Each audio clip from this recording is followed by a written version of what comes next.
როგორ შევეშვათ წყენის გადაყლაპვას და ვისწავლოთ კონსტრუქციული აგრესიის გამოვლენა სკანდალების გარეშე. ყველა ჯერზე, როდესაც ყლაპავთ წყენას და ბრას, მოჩვენებითი სიმშვიდისთვის. თქვენ ამით ურთიერთობას კი არ შველით, არამედ ნელ-ნელა წამლავთ მას.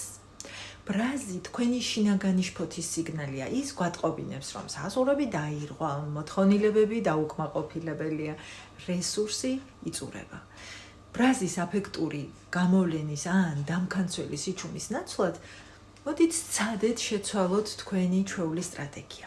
შეეშვით ზღვის გადაკეთების მცდელობას, ეს რესურსის ტყუილი ხარჯვაა. ფოკუსირდით არა იმაზე, რომ პარტნიორმა აღიაროს პირობითად დანაშაული, არამედ იმაზე, რომ ცხადად დააფიქსიროთ თქვენი პოზიცია დადანაშაულების გარეშე.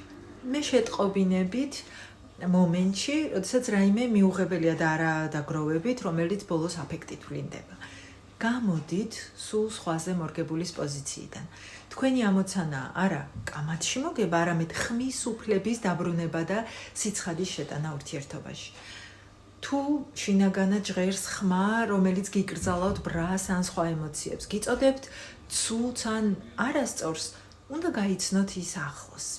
თუ გინდათ გაიგოთ, რომელი თქვენი ნაწილი გიშლით ხელს საკუთარი თავის გამოვლენასა და დაცვაში, დაწერეთ კომენტარში სიტყვა კრიტიკოსი და მე გამოგიგზავნი პრაქტიკულ სახელმძღვანელოს, რომელშიც მოცემული ნაბიჯებია და ამითი ისწავლით შინაგან კრიტიკოსთან ურთიერთობას, რათა აღარ განსაჯოთ საკუთარი თავი ყველა ემოციისა და წარუმატებლობისთვის.